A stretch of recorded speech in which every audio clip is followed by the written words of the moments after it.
Freedom! Last 5 seconds, and the home team is down by 2. 5, 4, 3, 2.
Hello and welcome again to the Marikina Sports Center in Marikina City. And this is day number 3 of the Ballout Sports Inter-Secondary Champions Challenge.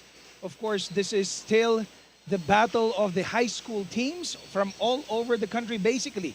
And we are bringing you today a battle between FEU and Ateneo de Davao. My name is Nori Uy, together with my partner, Noy Africa. And the third member of our panel is Florence Del Agua. Noy, kamusta ang ating mainit na hapon?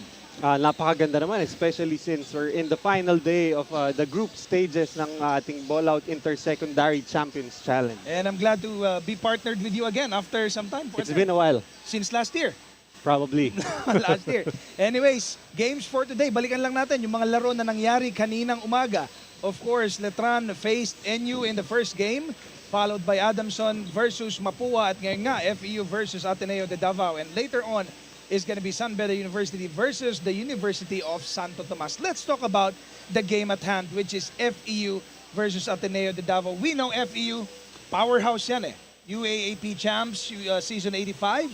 Ateneo de Davao, we know that these teams also, they're raising the banner of the teams in the Mindanao area. Pag-usapan muna natin, itong mga tiga Davao, Noy. Well, that's right. Itong Ateneo de Davao nga, so far winless in 2 games, lost to San Beda on opening day, and just last night lost to the UST Tiger Cubs 91-70. But some silver lining somehow for these Blue Knights. In game nila kahapon, they had 3 players in double figures. You had Carl Vitor with 13, you have Sam Torres with 11, John Alpapara with 10.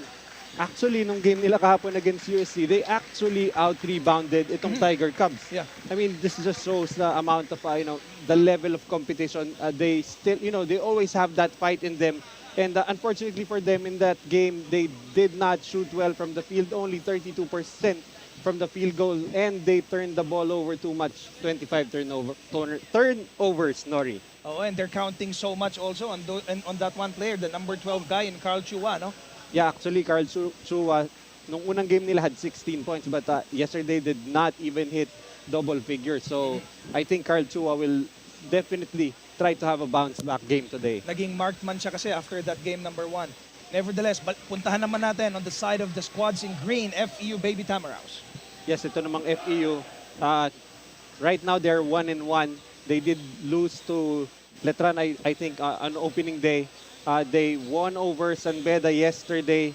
And yun nga, they had two players who had an all-around performance. Dwayne Miranda with 18 points, 8 rebounds, 5 assists. Tapos, itong si Liam Salangsang had 17 points, 6 rebounds, and 6 assists. Add to that, the 14 points ito ni Omar Gordon. And in this game, they shot fairly well from the field, 47% from the field. They out-rebounded the Red Cubs, 51-45. At itong kasing FAU, they really, they emphasize teamwork. So in this game, they had 27 assists. Just shows how much they try and share that basketball. And ito pa, out of their 86 points, 51 points came from the bench. Just really a testament of teamwork for the FEU Baby Tams. And as you look at your screens, that's Liam Salangsang, the masked man who is currently marked in this tournament. Alam naman natin, following the footsteps of his father, Alan. Sharpshooter din, partner, di ba? Pero medyo mas modern yung game nito ni Liam Salangsang. Of course, Alan Salangsang, Baka more magalit sa known atin. as a spot-up shooter, but definitely one of the premier big spot-up shooters before. Pero ito si Liam Salangsang can do everything. He can score from every area. He has that three-point shot. He has that ability to put the ball on the floor. He can penetrate. He can dish off. So, just a better version, I guess, Yes, of and the now father. we are excited to find out, will Ateneo be finally able to put their mark on the win column? Or is it still going to be FEU winning this game against the squad from Davao? We'll now turn you over to the venue announcer.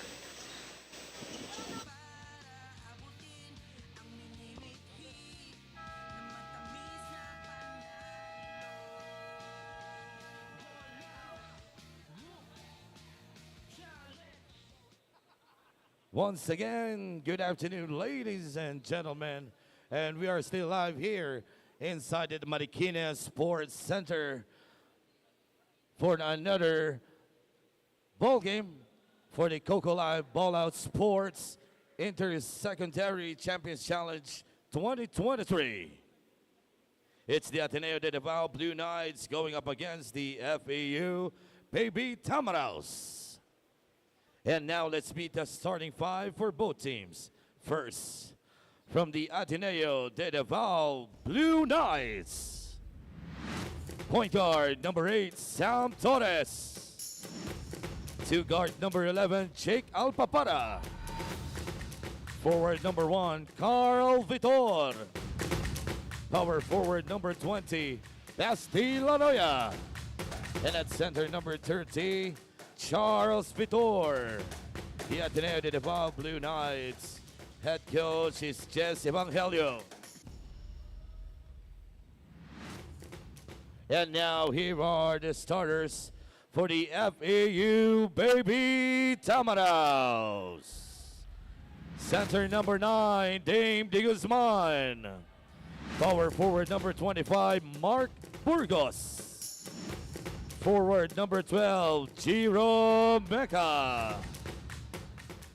Coming at guard number 24, Liam Salansang. And at point guard number 8, Dwayne Miranda. The FAU Baby Tamaraos head coach is Alan Albano.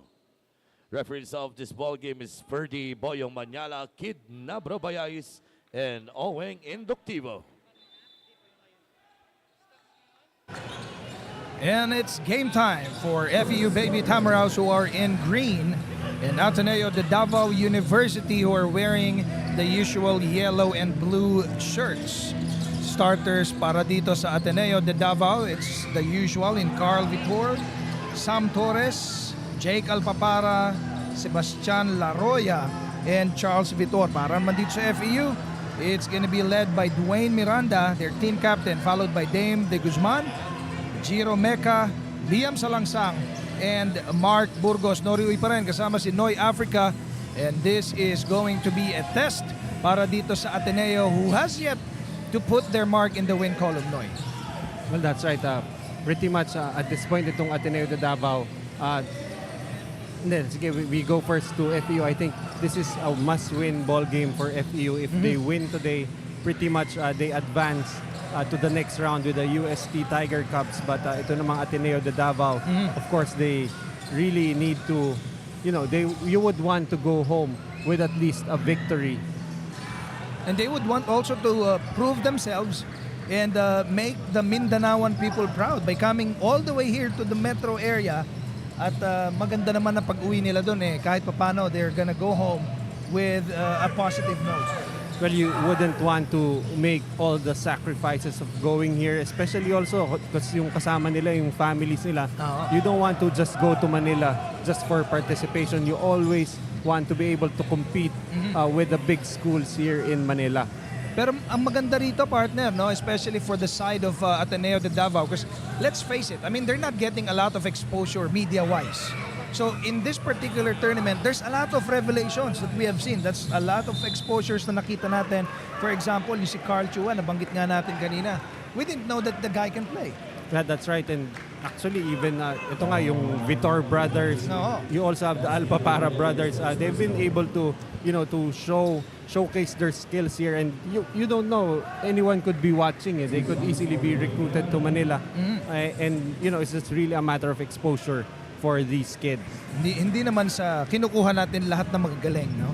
Pero ganun talaga sa reality of life, especially in sports. If you want to prove that you're the best in the Philippines, you come to the metro area. Where the center of basketball, arguably the center of basketball, is still here in Manila. That's right. Meanwhile, para naman dito sa ating laro, it's still a 0 point para dito sa FEU. Now Liam will try it from the triple area. Burgos with the putback. Well, we're definitely gonna expect the FEU Baby Tams to, try to take advantage of the height disparity that they have against these Ateneo de Davao squad. Vitor being bothered by Liam early on. Ateneo up by 3 in the early going. And that's going to be a turnover. Sam Torres unable to handle the leather. Well, when you're going up against a team like the FEU Baby Tamaraws, the last thing you want is those unforced turnovers. Yung turnovers na due to the pressure, maybe acceptable, pero you have to value each and every possession, and just a lapse in concentration resulted in that turnover for the Blue Knights. At saka ang gwardiya nitong mga tiga FEU, malaman, muscular, malalaki like Dwayne Miranda and Liam Salangsang, for example, medyo malalaki yan. Well, actually, yung mga gwardiya nila hindi ganun, medyo dikit sa height sa mga bigs nitong Blue Devils. So in that regard alone, talagang medyo mahihirapan ang Ateneo. Pero hindi yan ang nakikita natin in the early going. 7:04 to go in the first. 5-0 ang ating score. Magbabalik po kami sa Ballout Sports.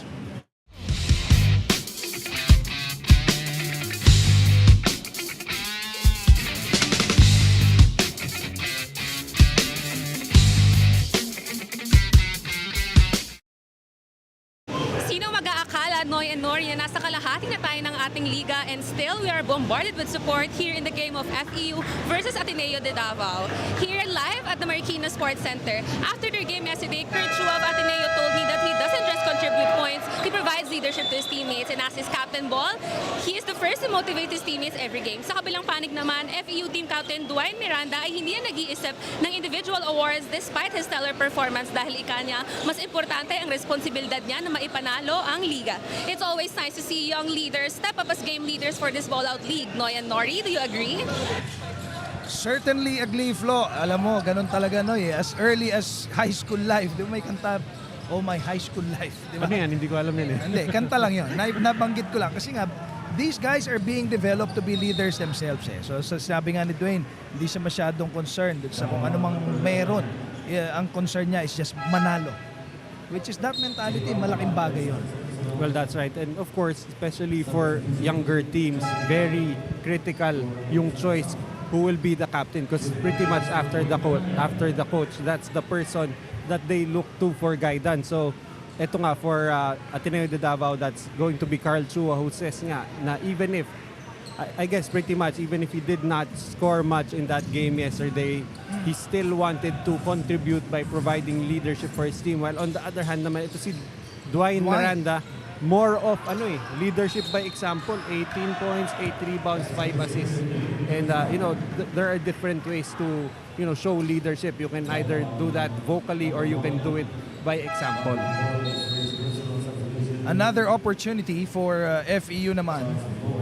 Nasa free throw line na siya. They need to try to break this basket because the score now is 7-0 in favor of the team from Davao. Now De Guzman nasa ating free throw area. Well, when you're going up against a team like the Baby Tams, hindi mo yan pwede bigyan ng early advantage. You try to keep and step with them for, as much as you can. Medyo mahirap, I know, but they really have to find a way. And this is a good, it's a good experience for example, for Ateneo de Davao, no? Good experience for them. Can you imagine them facing the champion of season 85 UAAP? Hindi lang yung champion but the top 4 of the tournament, makakaharap nila, technically, makaka-compete nila talaga in one tournament. So, when they go home, the level of competition, biglang aangat yan. Well, that's right. Just imagine you're going up against this full court pressure, tas pretty much maybe an inch or 2 taller yung defenders mo. Tas when you go back to Davao, you go against pretty much the guys with the same height as you. It's going to be easier for you. A wasted opportunity meanwhile for FEU as Dwayne Miranda, the supposed assist to Pasinos was wasted due to the traveling violation. Look at this press, Noy, being employed now by FEU. Well, just imagine kung tayo palang na-intimidate. Just imagine the players who have to go up against that kind of pressure. And finally, an easy look. Herbito converting. And that is by way of a good defense. The press working for them. Well, if you're Ateneo de Davao, you wouldn't want to be picking up that basketball, especially dun sa corners where the sidelines are, dahil that's an extra defender. So pag dinoble ka, pretty much you're going up against 3 defenders, 2 kalaban mo, tapos may sideline pa. No, we would like to stand corrected. The scoreboard was switched kasi mali pala yung pagkakasynchronize earlier ng ating scoreboard. So it was apologies for the team in FEU. And kayo na po ang lamang. 10 po ang inyong score, 0 ang Ateneo. And again, our apologies. Herbito spinning his way. And now this is the usual FEU that we are seeing. Yeah, that's right. And actually, if you're FEU, the only way for you to show respect to your opponents is, to still stay at the level of competition, the quality of play that you usually play. Liam being guarded by Redulia. Liam thinking about it, went all the way. Nakakuha ng foul.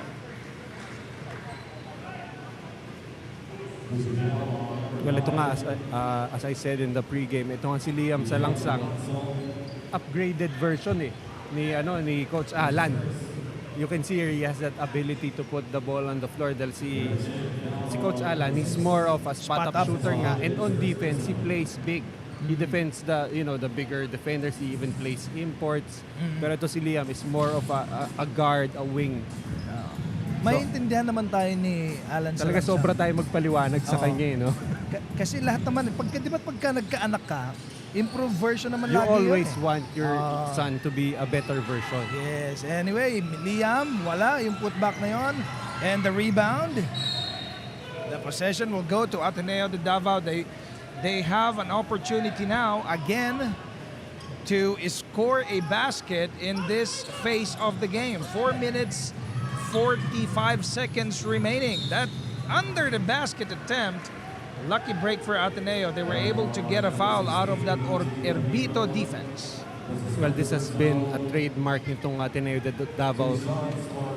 All tournament long, one of the ways they handle that full court pressure is by using outlet passes. And medyo it's a high risk, high reward kind of pass. But every now and then that works for them. But in the long term, you really have to break that press by moving the ball, not by either by making people as a team break that press. Ateneo remained scoreless after that free throw attempt. Salangsang looking for an opening. Gives it to Pasinos. Tight D being employed by Ateneo. There's a foul there on that play. So Omar Gordon is going to be called an illegal screen. Well, it's not totally the fault actually of Omar Gordon. Yung ball handler nga moved too early even before that screen was set. Ateneo. Foul on the floor. 12-0. 4 minutes 10 remaining. Ateneo is still trying to find a way to score that basket. Well, right now, both teams already with 3 team fouls. So, medyo malapit na rin ang penalty situation. Redulla, corner 3. Yes, finally! But that's one way to try and score against FEU, the taller FEU guys, is by trying to score from the perimeter, as we see Omar Gordon with a very quick reply on the other end. Ateneo naman ngayon, they will try to duplicate what happened earlier. Redulla, long 3, this time did not go in. Gordon settles the board.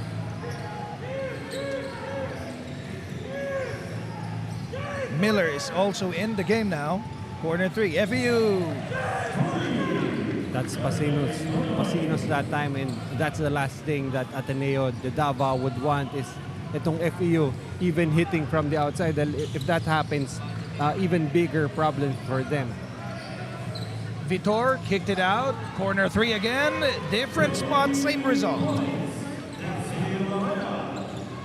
So that's a 3-pointer coming from Laroya. Laroya. Actually, he is one of the consistent contributors for them. Almost a double-double for their first 2 games. And this is the kind of basketball Noy that we've been seeing from Ateneo since day number 1. Kasi nga, they didn't have that height to match with their counterparts dito sa tournament na to. So that's why they're playing small ball. The thing is, just like what we've been seeing in different leagues or tournaments, if you play small ball, you gotta make sure that you make those baskets. Well, definitely, kumbaga baliktad yung yung offense. For other teams, they play from the inside to the outside. The way they open up the perimeter is they play, binabasag nila yung depensa sa ilalim para whenever the help comes, that's when the outside shots open up. As you see there, Castilleos once again showing the strength of the FEU Tamaraws from the inside. Well, ito nga, as I said earlier, itong Ateneo de Davao, for those driving lanes to open up, they're gonna have to hit from the outside. And that tight pressing defense by the Baby Tamaraws working well that time, forcing Ateneo to commit a turnover. So this is something that Ateneo needs to look out for because they cannot get out defended by FEU. Kasi talagang lumalayo na ang mga tiga FEU dito. Pasinos, the triple. Miller, the rebound. Not the biggest guy on the floor, but the activity being employed by FEU. Actually, na-confirm yan kahapon through IG ni Nico Wahe. Itong si Dre Miller ay anak ni Willie Miller. Talag si Tito Nico pala yan. Shout out sa ating Tito Nico Wahe who was here the whole day yesterday. Using IG to corroborate his facts. Oo. Ganyan na ngayon talaga, partner eh. Yeah. Information is easily accessible through the availability of digital media. Pasinos nasa free throw area. They're up by 14 with 2:19 left in the first. Well, going back to my statement earlier na if FEU wins today, they're gonna end up at 2-1. Ang San Beda at 1-1 later on going against the 2-0 UST. However, kahit magtay ang FEU at San Beda, again, yun nga, last night, nanalo tong FEU over San Beda. So, winner over the other. So, FEU will pretty much lock up. And that almost jam by Gordon, sayang naman yon. Na-lock up sa taas eh. Oo, almost jam. Bacalzo, the triple. Too strong. FEU now with Miller. Oh, the beautiful spin underneath. Uses the left. Too much.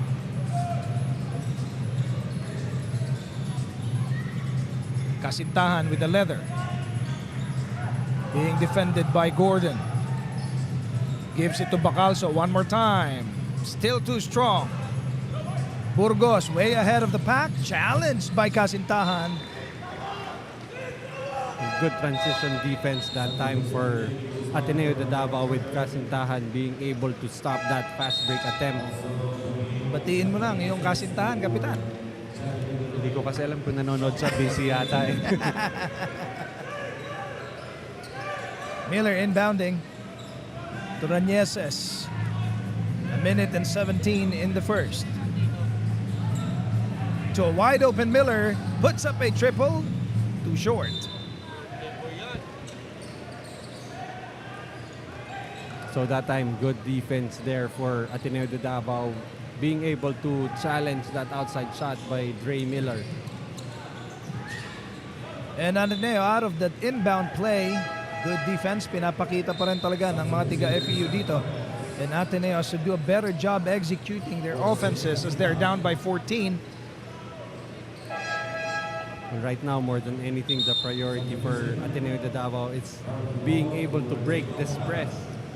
Carl Vitor coming back in. Alpapara, papahinga muna. And now let's see what these guys from Davao is going to do.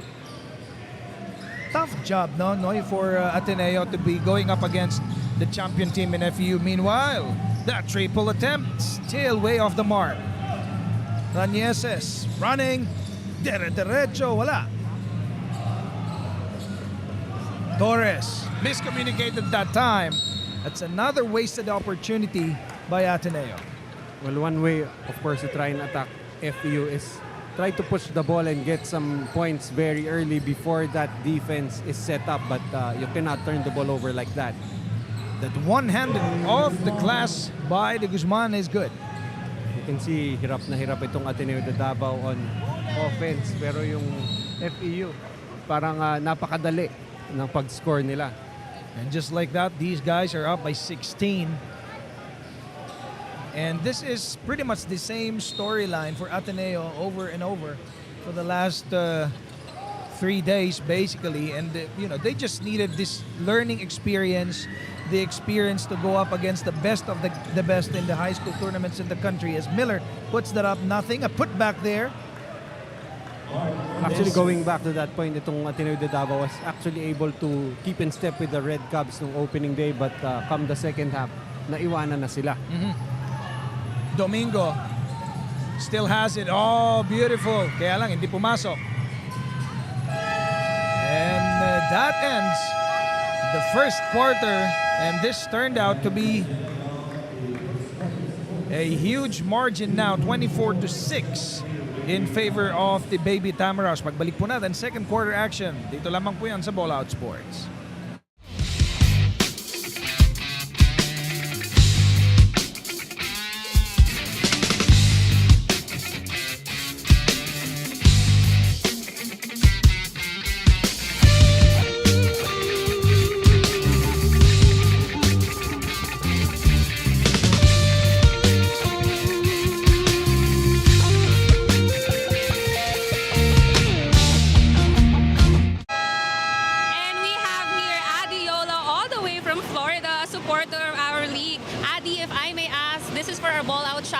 Which team are you supporting? I'm here supporting Ateneo. Okay, any message for the Ateneo team since they need a little bit of a confidence boost now? I'd say just keep up the hard work and don't look at the score. Just keep on playing. Thank you so much, Addy, for that message, and thank you for the rest of our supporters in this FEU versus Ateneo game. Until our next Ballout shoutout, back to the panel. Maraming salamat, Flo. And indeed, don't look at the score, just play the game. Ganda naman ng mensahe ni ate supporter ng Ateneo. It came all the way from Davao in Mindanao. Can you imagine, Kapitan Noy? Well, of course, itong Ateneo de Davao brought their families with them. So, really, you can see the support especially with the parents for their kid. That's right. And the score is as such, 24-6. No? Who led FEU and para naman sa Ateneo, sino ang kanilang inasahan in the first quarter? Well, so far in the first quarter, the Baby Tams were led by itong si De Guzman with 7 points. And then itong si Herbito and Burgos with 4 points each. While on the side of Ateneo de Davao University, itong si it was Laroya with the 3 and Redulia with his own version of the 3-point shot. Oo. So 2 3-point shot lamang ang naipasok nitong Ateneo de Davao in the first quarter. And Ateneo in that quarter, partner, masama talaga ang itinira nila. No? They're only 2 out of 13 in the field. That's 15%. Well, that's right. While on the other end, itong FEU Baby Tamaraws, ito kasing Ateneo only had 13 attempts. Itong FEU had 23. So, the more attempts that you have, the more chances of winning, kumbaga, sa loto.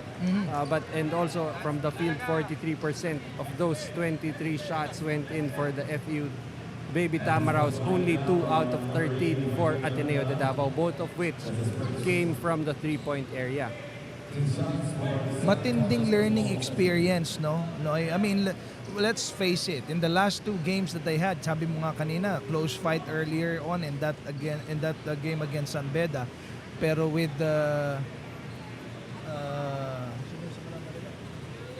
UST. with UST was the other one. Talagang blowout yon, no? Yeah, they lost by 21 points Nevertheless, yesterday. Yeah. with these kind of games, what they can take are the learnings. How to face stiffer challenges, tougher opponents. And specifically in this game, talaga naman, pag titignan mo, face value, matched na sila. Yeah, that's right. And also, you have to recognize that when they went up against San Beda, nobody knew who they were.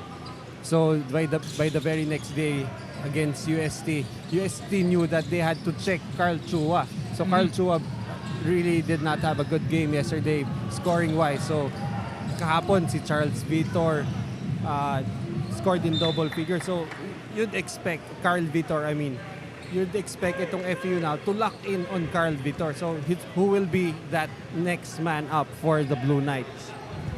Meanwhile, Liam Salangsang will be inbounding for FEU. That knockout play worked its way. May kasama pang foul yan, courtesy of their big man in Dame de Guzman. Well, more than anything, more than the recognition for the inbounder for that knockout play. Ang problema dyan actually is the miscommunication on the defensive end. That's usually the thing that people fail to notice. That is possible because of there's a failure of communication on the defense. 21 big points ang hinahabol ng Tiga Ateneo. Unfortunately, that's another turnover for them. So these guys they just can't find that switch para sila magkaroon naman ng run para nasa gayon mailapit-lapit naman nila yung score dito. Well, much like yung soccer, yung football, it's really, right now for Ateneo de Davao, it's a game of thirds. Yung first third of the floor, kailangan nila itawid. When they get to the second third, parang it's the levels until they get to the in front of the rim, the final third. Pagdating dun, may problema pa rin sila. Meanwhile, the squad from Davao challenged that attacking layup from Liam Salangsang. Unfortunately for them, again, matatawagan sila ng foul. Liam will have to earn those points from the free throw line. And at this point of the game, Noy, if you are on the squad of FEU, what do you do now? You know that you can pretty much cruise from this moment on. 28-7 ang score.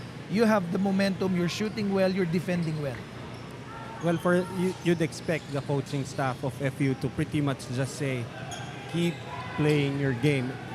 Kasi medyo may trap yan eh. Especially when you can get away with anything. Some players would tend to stop moving the ball. They would stop passing, just look for points. So you're developing bad habits. So also, it's a teaching moment even for the team that's leading. Miranda from Salangsang. Easy two. And just like that, Another timeout ang itinawag ng mga tiga Ateneo de Davao. 31-7, big margin. 7:51 to go in the second quarter rather. Magbabalik po kami. Ladies and gentlemen, this season's MVP, number 15, the Phenom!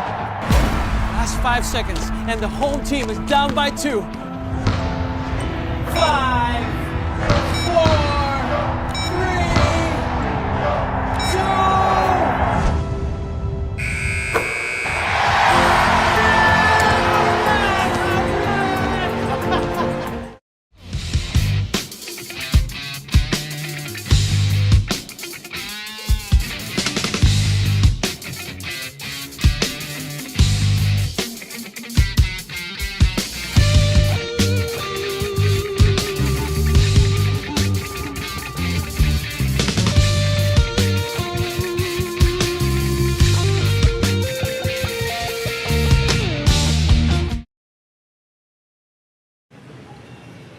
And we are back, still here at the Marikina Sports Center.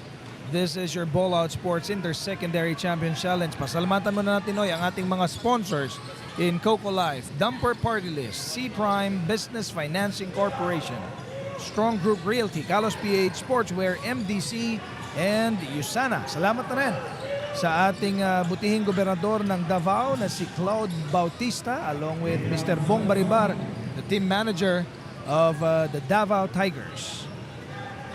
Well, going back to that point for FEU, you also have to remember that they lost some key players due to graduation. Of course, we have a three-pointer here from Sam Torres.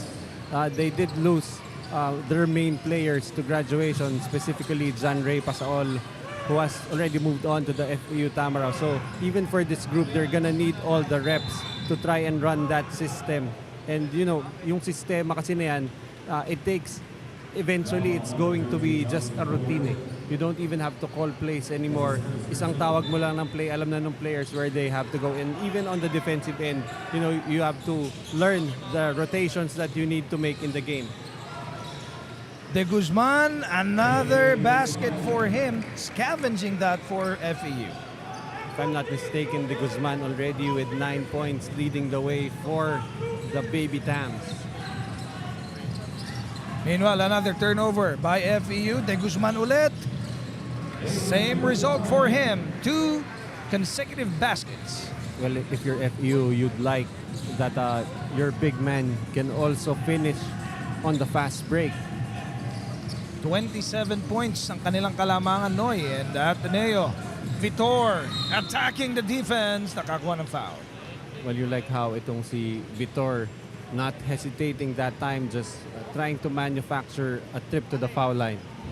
Meanwhile, meron tayong report galing kay Florence. Florence, what do you have? Relentless and persevering. Those are 2 words to describe the Ateneo de Davao squad. At talaga namang kahanga-hanga ang kagustuhan nilang makasali sa ating liga, Noy and Nori, because their school did not spend a dime and it was the parents who acted as their sponsors. Sa banda naman ng FEU Baby Tamaraws, they have never been more resilient, having 3 players injured before the league at nadagdagan pa kahapon dahil sa inversion sprain ni Miko Pascual. Of course, we hope for no more injuries for the rest of the league and we wish both teams the best for the rest of the game. Back to the panel. Ayun na nga, Noy. It was the parents who sponsored their kids to come into this tournament. Talaga naman, napakasarap mabuhay, Kapitan. Well, that's right. And even for the kids, you know, whenever you, alam mo yun that you have the support of your parents. And ito, I don't think you can give a clearer manifestation of support than the ones being given here for the Blue Knights. And Kasintahan, meanwhile, defending well that time. Now it's their time to put up that basket. Felix Domingo. And Gordon binawi yung error niya kanina. Nagbuslo ng 2. Well, despite that score coming from Gordon, good transition defense there for Bacalso. Just better offense for Omar Gordon. And Vitor misfired the triple. 41-13. Gordon again, spins, puts it up and in. Omar Gordon just showing his power that time, overpowering his defender for those 2 points. Omar Gordon, partner, is an undersized big, no? Well, that's right. And if you're Omar Gordon, I think you really need to learn how to play the wing position unless he gets very late growth spurt. Medyo mahirapan siya if he intends to play big, especially when he moves up to college. Meanwhile, De Guzman and Miranda miscommunicated in that sequence. Naitapo ng bola sa labas. Kasintahan now for Ateneo. They're down by big margin here. Kasintahan tried to use that screen. Vitor. Now to Domingo. 8 seconds.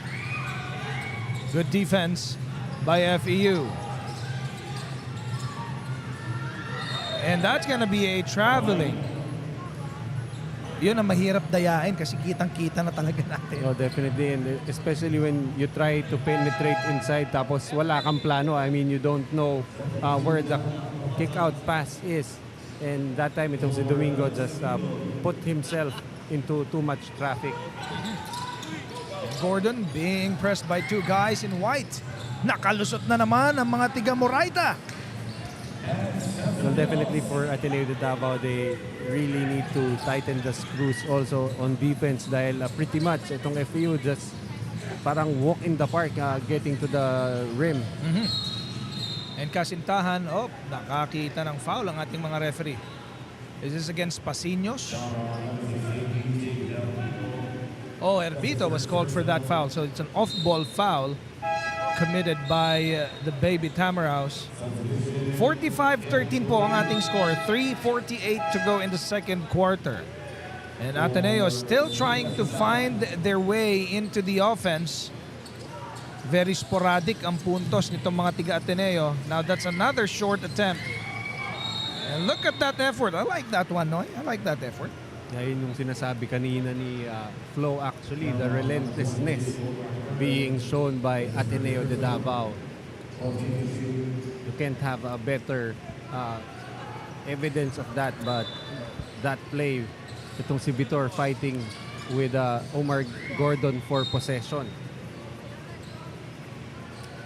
Another try para dito sa mga tiga Davao to inbound that basketball. It is Carl Vitor inbounding. Gives it to the other Vitor. Now what they're gonna do? That's a turnover again. Pagsinos. This is Abella. Almost lost it. Abella nagmamadali. And that's a steal for Herbito. What's he gonna do? He's gonna bring it into the hoop. At may foul pa yan.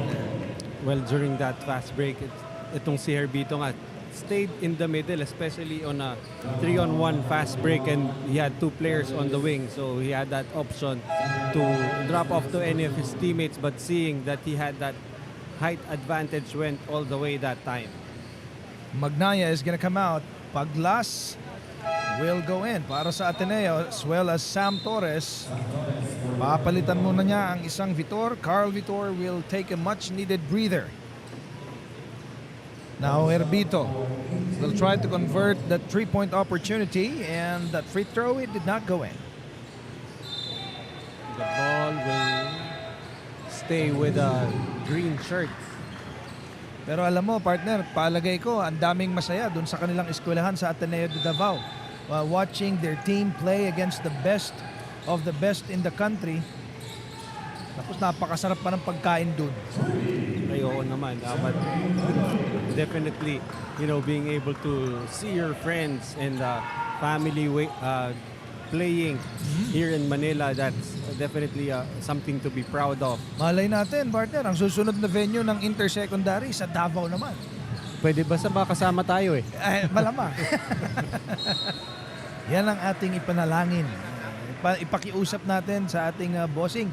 Shout out sa aming bossing, si President, Commissioner, Coach Chris Bautista. Isang magandang hapon sa inyo, sir. Magandang hapon. Sana dalhin mo rin kami sa Davao. Ateneo now. This is Uy. Gives it to Torres. That's from way downtown.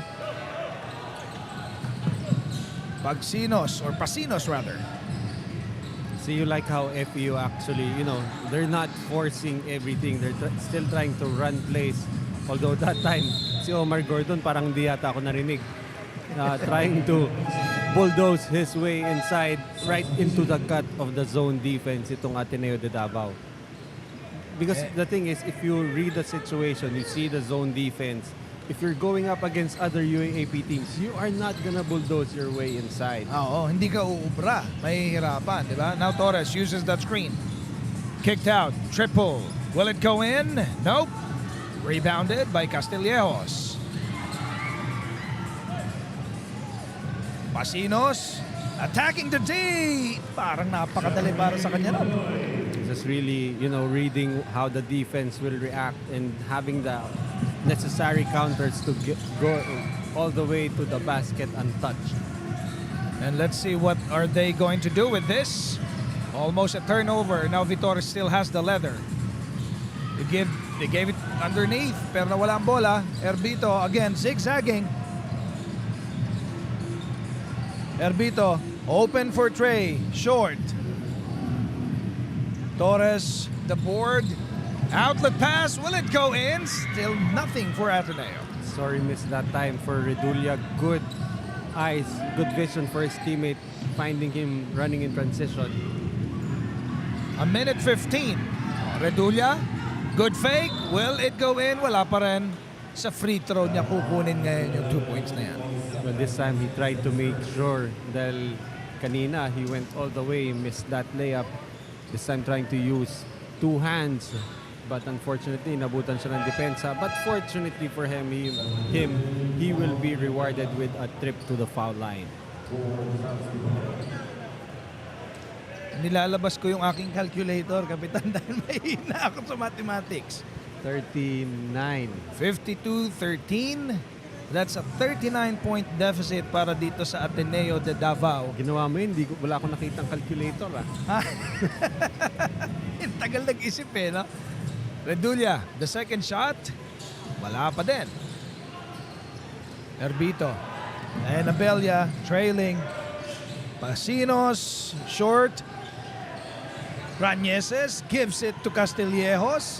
Kick out tayo kay Herbito. 9 seconds. Rañeses, bam! Wide open that time is Rañeses. Good ball movement that time for FEU.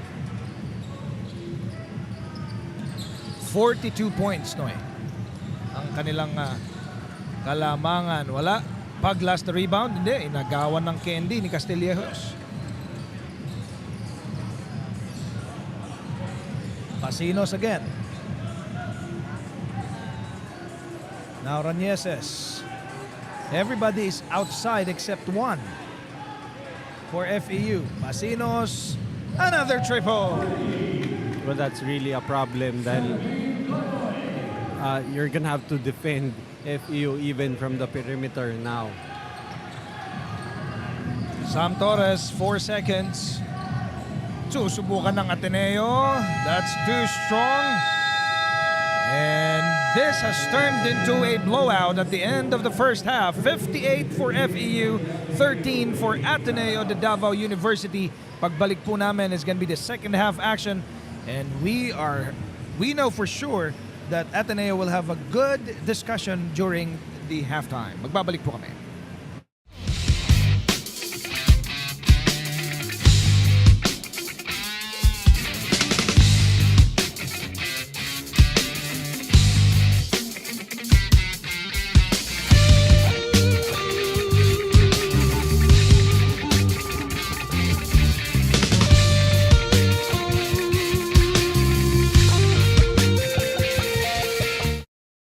Hindi napapagod ang mga players sa loob ng court ay mas hindi napapagod ang mga taga-suporta ng Ballout Sports Inter-Secondary Champions Challenge hatid sa inyo ng Coco Life. Speaking of walang pagod, I have here the strength and conditioning coaches of both teams, Coach Nico Pili of FEU and Coach Martin Gian Maningo of Ateneo de Davao. Coach Nico, unahin ko na po kayo. Unlike your leagues in the UAAP, this league is more compressed, having only 5 game days. Paunlakan nyo naman po kami sa program na binibigay nyo sa inyong players kaya nasusurvive po nila ang mga sunod-sunod na laro. Oh, sorry. Yeah. So we do our strength and conditioning year-round. So we make sure that our athletes are in their tip-top condition. So yeah, they are always prepared. And in competitions like this, 5-day short competition, so we take priority on their rest and recovery. So we give them nutritious food, we let them hydrate, and yeah, they have just to be prepared all the time. Thank you. Thank you so much, Coach Nico. Ikaw naman po, Coach Martin, I heard that Ateneo de Manila opened their doors for your team for you to stay in. So that's really a change of environment. Tell me, how did you put up with this change of environment while keeping your players in their best shape? Twice a day po kami nagpa-practice kasi alam namin pagdating namin dito, hindi na kami, less na yung practice namin unlike sa Davao. Tapos pinagandaan din namin kasi alam namin mas physical dito at kita nyo naman na mas malaki sila sa amin kumpara sa amin, maliliit kami. Yun na po. Thank you so much again, Coach Martin and Coach Nico. At maraming salamat sa lahat ng SNC coaches na nagtatrabaho behind the scenes. And for what happens at the scene of action, magbabalik po ang Ballout Sports. I fell in love with basketball at the age of 4. It just came naturally to me. By the time I got to high school, I wanted to make a name for myself. With a lot of hard work and luck, our team, the Blue Eaglets, won 3 straight championships. College was a bit different. I began to feel the pressure of winning the game. However, the support of the alumni, my teammates, our families, and the fans was just overwhelming.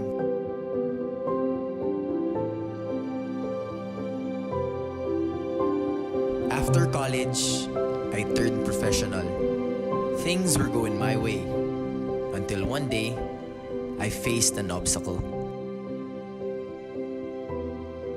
Being unable to play the sport that you love for 18 months, it allowed me to take a step back. It was a blessing in disguise. I felt that it made me a better player and a better person. Looking back, whatever I have achieved in my career, all these became possible because there were people who believed in me. My school, the fans, and most of all, my mom, my dad, and my family.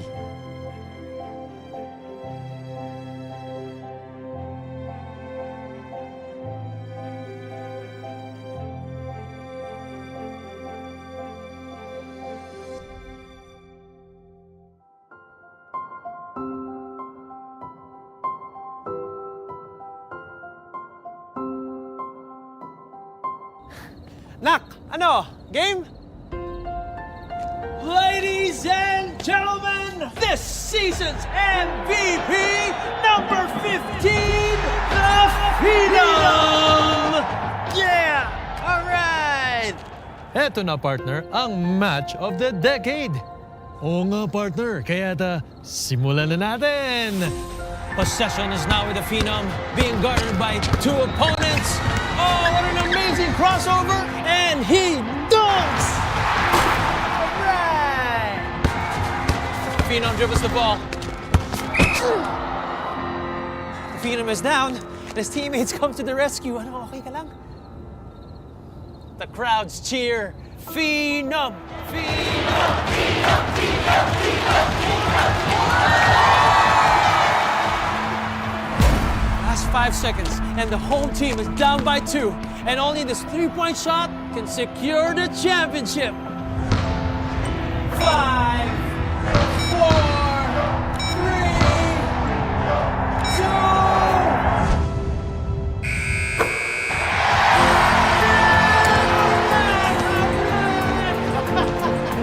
We won!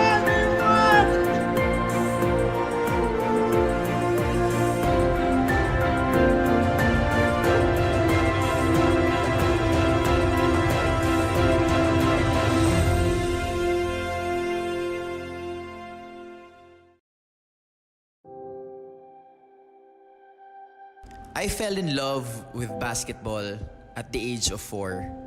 It just came naturally to me. By the time I got to high school, I wanted to make a name for myself. With a lot of hard work and luck, our team, the Blue Eaglets, won 3 straight championships. College was a bit different. I began to feel the pressure of winning the game. However, the support of the alumni, my teammates, our families, and the fans was just overwhelming.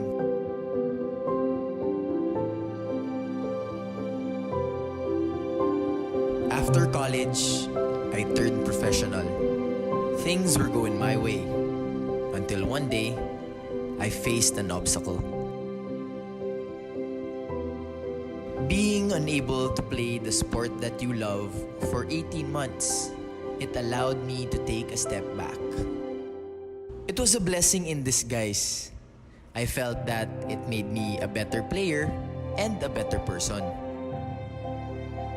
Looking back, whatever I have achieved in my career, all these became possible because there were people who believed in me. My school, the fans, and most of all, my mom, my dad, and my family.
And welcome back here at the Ballout Sports Inter-Secondary Champions Challenge. We're still here at the Marikina Sports Center for this game between the FEU Baby Tamaraws and Ateneo de Davao University Blue Knights. And after 2 quarters of action, it is still FEU up by 45 points, 58-13. Noy, ano ang istorya ng ating first half? Well, actually, ang score natin 58-13. Field goal percentage hindi nalalayo. For FEU, 58.1%, while for Ateneo de Davao, 14.8%. So hindi nalalayo sa ating score. But if you look actually at all the stats, it's no surprise that the FEU is leading the way here. If you look at the points of turnovers, it's a 20-4 advantage for FEU. Points in the paint, 38-0. Second chance points, 19-0. Fast break points, 0. So it's really them just doing everything on the floor, but leading them in scoring so far it's Dame de Guzman with 15 and Jeremy Godoy with a quiet 11 points, while on the side of Ateneo de Davao it has been Samuel Torres with 4. Actually 3 players already hitting a 3-pointer. That's Torres, that's Redulla, and Laroya. From the 3-point area, itong Ateneo de Davao is 3 of 17. From the 2-point area, 1 out of 10. So they actually have more conversions from the 3-point area than inside. Meanwhile, Miranda all the way. Well, definitely itong si Dwayne Miranda just showing that he is a class above every other guard on this floor right now. Just pretty much just walking into that layup. And Miranda, that give and go play, almost a basket for them. Good defense though for Ateneo that time. Vitor thought about it. Balik sa kanya. Puts up a triple. Off the mark. Liam. Binigay kay Miranda. Spinning. The scooping layup. Well, we were talking about earlier na itong si Liam Salansang is the son of Alan Salansang. Ito naman si hindi ko na alam kung Dwayne o Dwayne kasi sabi ng ating venue announcer it's Dwayne. But ito nga si Miranda is the son of a former PBA player Denok Miranda who is now the head coach of the FEU Tamaraos program. Ganun talaga. Alam mo nung unang game kinover natin to nung day 1 sa Phil Oil, no? Partner ako ni Partner Ray. Sa Ray, yeah. And during the pregame, that's what he discussed. There's a lot of name recalls dito sa koponan ng FEU. And yun ang gusto kong tanungin sa'yo, Kapitan, no? FEU loaded ng mga players na parang nagiging nagiging generational after their fathers or their lolos. Yung mga anak and apos nandyan naglalaro pa rin. Well, sometimes kasi it's really a matter of connections eh. Like itong si Miranda already with the FEU basketball program, so it's no surprise that his son will be playing here. Baka itong si Alan Salangsang is friends with the coaching staff of FEU.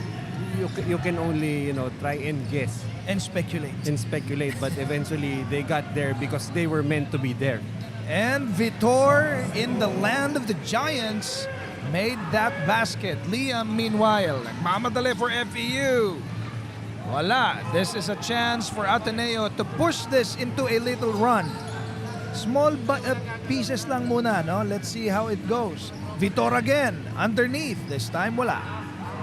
Well, you admire the courage itong si Vitor that time trying to go up against the trees nitong FEU Tamaraos. Miranda puts it up. Wala. Ateneo, they have the advantage. Alpapara challenged by Miller. Wala. Vitor is there to clean it up. So that's why you never give up on a play for Ateneo. They had that trailer being able to clean up that miss. Sa ilalim, Burgos, muntik mawala. Now Miller. Miranda thinking about a tree. Puts it up. Bam! Now Miranda showing us that he is not only a good slasher, but he also possesses that outside shot, which is definitely an imperative skill for any point guard. Vitor, babawian, hindi. Now Miller. Puts it up. The hang time. Wala. So that time, just a little too fancy there for FEU. You do not want to be developing bad habits, even if you have this game in hand already, as we have the other Vitor hitting from the outside. This is Carl with a three-pointer. Ang ganda, no? Noticeable talaga itong koponan ng Ateneo, no? They have four players. Well, paano ba sabihin yun? Dalawang magkapatid? Vitor at saka si Alpapara. Well, I was saying, I think yesterday, for their parents, at least isang biyahe lang, you're killing hitting two birds with one Bakasyon na stone. rin. Oo, sarap naman ng pabakasyon na yan. Miranda, sidestepping, intended for Burgos, they lost it. Well, actually for ATENEO de Davao, this was not a vacation trip. They went here to compete. I was talking to the UST coaching staff yesterday. Nung Monday pa lang daw, they had a tune-up with this team. So, hindi yan dumating lang, Wednesday just to start playing in the opening. So they came well in advance, prepared for this game. As Liam Salangsang, we all know, has also prepared for this. May timeout tayo. The score is 72-25 in favor of the guys in green. 4:54 to go in the third. Babalik po kami.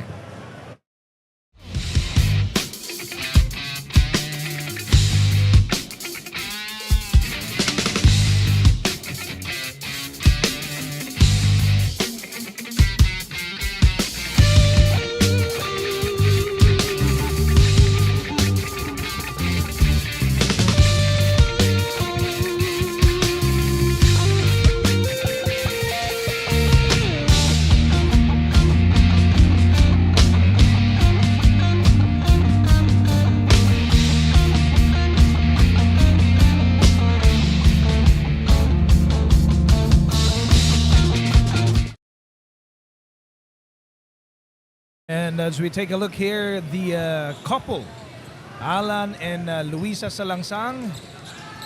Siyempre, ang proud parents ni Liam Salangsang who hit that triple before the timeout. Parang may nanggugulo dun sa shot na yun, no? Nakapula. Oo, yung kasama natin, si Tito Farley Aguila. Pasalamatan muna natin, Noy, ang ating mga sponsors in Coco Life. Dumper Party List, C Prime Business Financing Corporation, Strong Group Realty, Kalos PH Sportswear, MDC, and Usana, as well as Governor Claude Bautista of Davao, and Mr. Bong Baribar, the team manager of Davao Tigers. Good defense that time, stopping that semi-hook coming from De Guzman. Si Charles Vitor, pinapakitaan tayo ng kanyang mga hang time moves. 72-27, Herbito. De Guzman intended for Castillos underneath. Ganda ng depensa ng Ateneo. Itong si Castillos, you can see gaano kahaba yung mga galamay nito. But I think right now he is a project here for the FEU Baby Tams, and year in and year out, ito talagang FEU pretty much figuring prominently in recruitment. They're not really, going against the big guns ng recruitment, as we see Sam Torres showing his guns with a three-pointer that time. But again, the big schools, UP, UST, you have Ateneo Lasal as Herbito hits another three-pointer. Talaga nila ako patapusin magsalita. Anyway, Sige lang, you have the floor. they have a different way of attacking, recruitment. They don't go after those blue chips. They create the blue chips. They develop players from the ground up. Yeah, that's right. Mahirap yun. Parang gusto nitong Ateneo de Davao na nag-usap tayo ng recruitment, because yet another basket that time for Redulia. Well, going back to that point, guys like Arwin Santos, you have Coach Mark Isip here, you have R. Pugoy, para medyo modern. Gusto talaga nilang pinag-uusapan yung mga ano.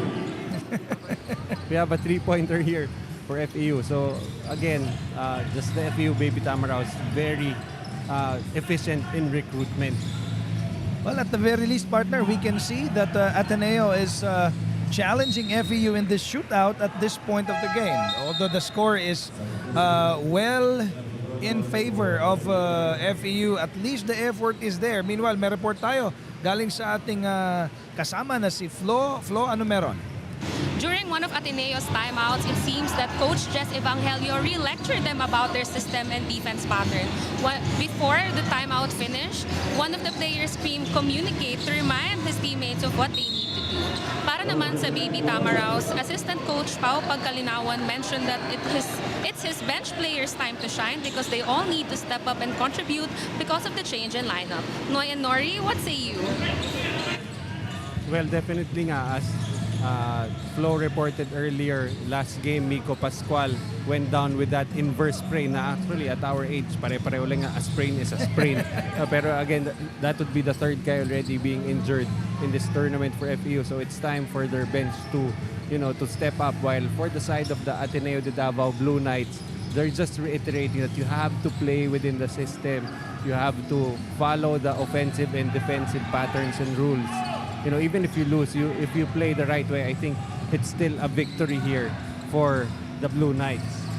And Redulia nagmadali sa three-pointer na yan, hindi pumasok. At sabi nga, it's the time of the second or even the third stringers to shine in this particular game. But let's see, baka naman magkaroon ng mirakulo itong mga tiga-Ateneo at mabaliktad ang ating sitwasyon. Pero mukhang hindi. Well, going to that point about those second, third stringers, you have to remember itong FEU, they lost a lot of main guys. So, there are minutes up for grabs, and it's a chance for these players of the bench to earn those minutes come the UAAP. Alpapara to Vitor underneath. Look at Charles bulldozing his way, putting up that basketball. I think that time nakalimutan ni Charles Vitor na ang height advantage ay nasa FEU. Bulldozing his way inside. Well, the guy simply just lacked a little bit of height, but he's got the body to back up yung kanyang mga moves eh. And actually, itong Ateneo de Davao, they do lack a lot of height, but you know, puso at puso lang ang usapan. Definitely they are showing that in this game.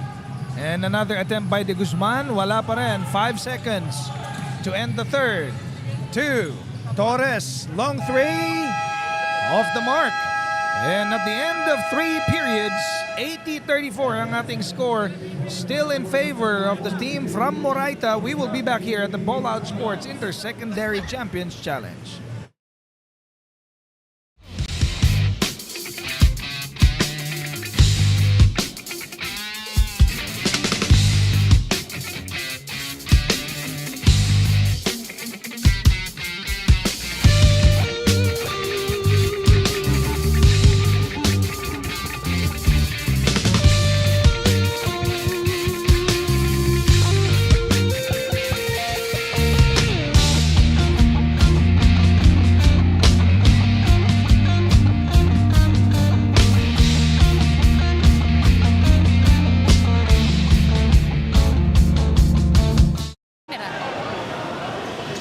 Dito sa Ballout Sports, dinidinig ang boses ng ating mga audience. And for our Ballout shoutout, I have here with me Ma'am Sherili. Which team or player in specific are you supporting po today? FEU po. FEU Baby Ta. So the whole FEU Baby Tamaraos team, okay? Any message for the FEU squad? Good luck lang po and ang galing po ng laro nila today. Good luck po kay De Guzman. Thank you so much, Ma'am Sherili, for your cooperation at abangan natin ang mga susunod na kaganapan sa ating last quarter. Noy and Nori, back to you. Ayun na, may fans na itong si Dame De Guzman, partner. Well, that's right. And for Ateneo de Davao in the third quarter, they were actually able to keep in step with Baby Tams. They were only outscored by 1 point. Kasi they were down by 45 earlier and now they're down by 46.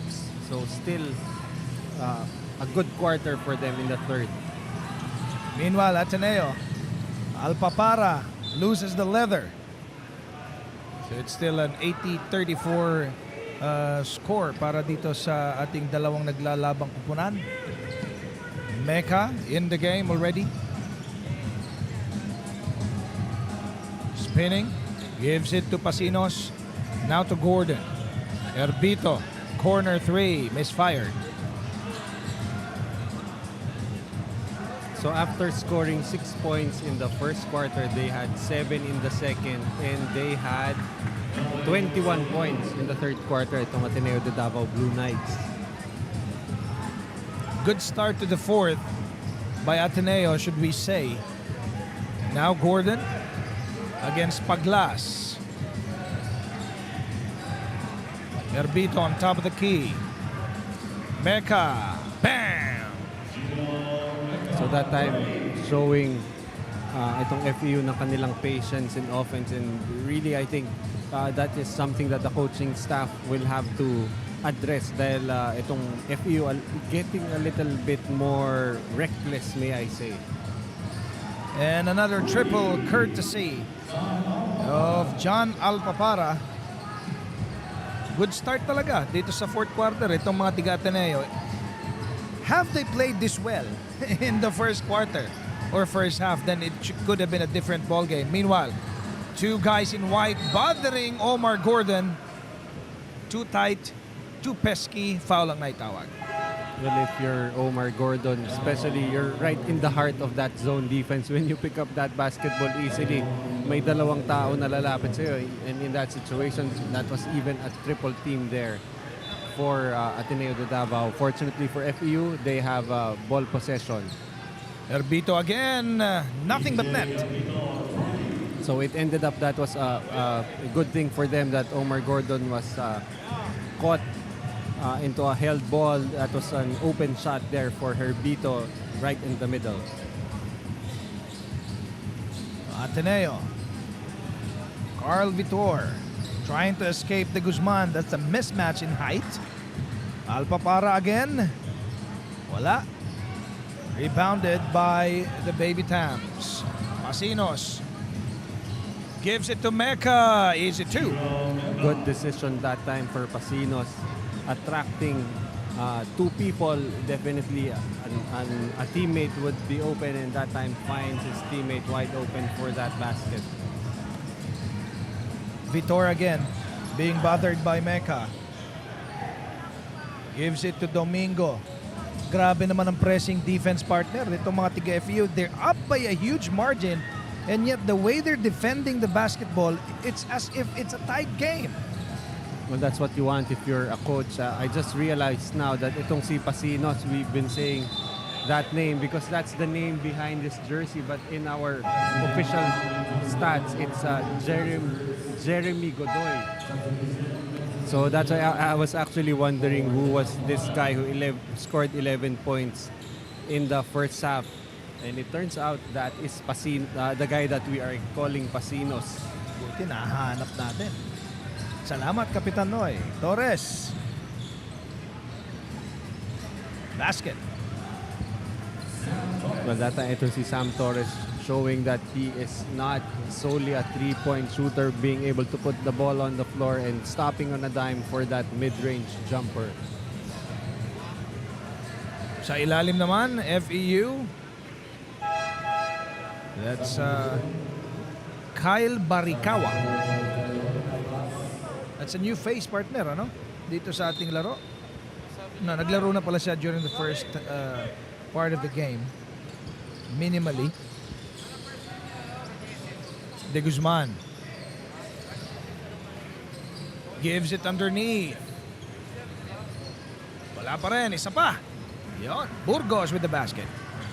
Well, if you're FEU, you want also to show that, you'll be able to identify mismatches, and if you can go to those mismatches, that would be also just a testament to better decision making, especially from the guards. La Roya tried to attack the defense of Burgos, was denied that opportunity. Lucky break for them, they still retain the possession. Inbounding is Charles. Drives, dalawang malalaki sumalubong sa kanya. Now De Guzman against Vitor. Godoy. Barikawa gives it to a three-point man in Ranieses. So Ranieses trying to join the scoring parade that is the Tamaraws. Right now that lead is up to 52 points. Ganyan kabilis si Kapitan Noy mag-compute. Napakagaling sa numero. Sam Torres again continues to drain it from downtown. So Sam Torres challenging us with our math. So 49-point lead. Nakaka-challenge din naman no? Pag mga ganyan Godoy uses that screen. Tumira, wala. Rebounded. Is that Burgos? Oh no, De Guzman again with the putback. Really game-long brilliance coming from itong si Dame De Guzman. Nung end ng ating third quarter, meron na itong 20 points. Torres sa ilalim, this time wala. Mga tige FEU nagmamadali. Underneath, Godoy. Kick out, De Guzman, this time from the outside. Really just doing his job from inside and outside. De Guzman already, I think, with 25 big points. 98-44 with 3:38 to go in the game. Noy, this could be the first game in this tournament that's going to hit triple digits rather. We'll have to check on that, No? but unless I am wrong, I think it is going to be. But we will check our numbers. but definitely FEU will hit 100, the century mark, with that basket coming from Barikawa. 100-46. Still with over 3 minutes to go. Sam Torres asking for a clear out. No. Pinapapwesto niya pala si Charles sa ilalim. Look at the difference in height, Noy. Charles Vitor against Mark Burgos. Ang laki ng height disparity. Pero yung puso nitong si Charles Vitor, hindi mo matatawaran. Well, the thing was, si Vitor was demanding the basketball. May difference yun eh. Hindi yung napunta ka lang doon kaya kapapasahan. He was demanding that basketball. He had position.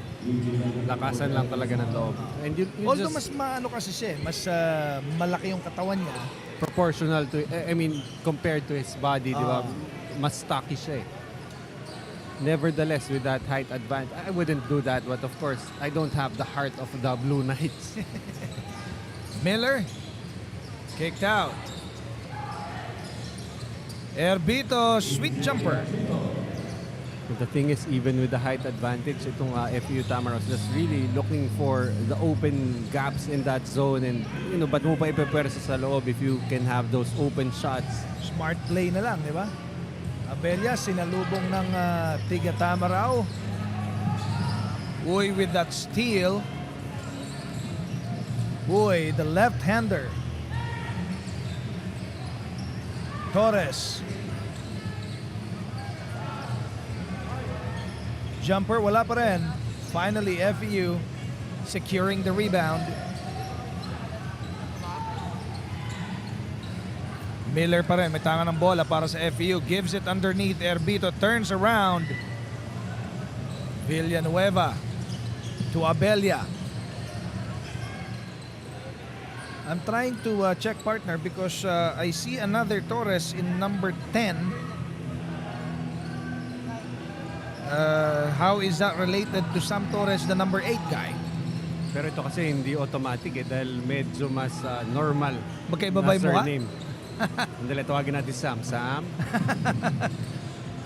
Abella, walang katakot-takot sa ilalim.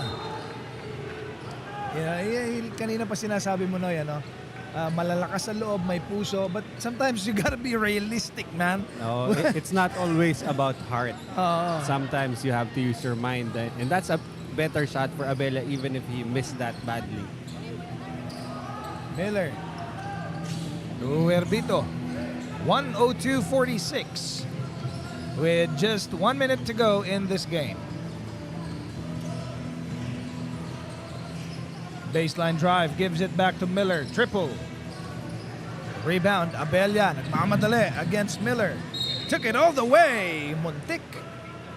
So Abella will now go to the free throw line to add points to their point tally. Stands at 46 at the moment. Well, I think Abella kind of got away with the carry that time, but nevertheless, being awarded for his aggressiveness with a trip to the free throw line. Abella, one of the smallest guy on the floor at the moment. Misfired on the first one.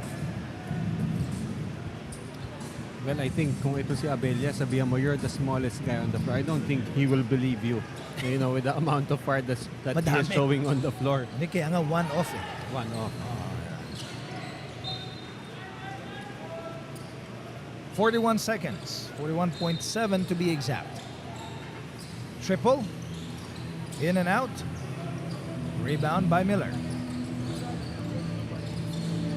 Ito yung namimiss natin kay Tito Nico, Kapitan, ano? Mabilis sa IG yun eh. Sino nga ba itong number 10 na Torres? Pero yung si Nico, pag tumahimik yun, alam mo may ginagawa. Nagre-research yun. kahit nasa game eh, no? Herbito from the outside.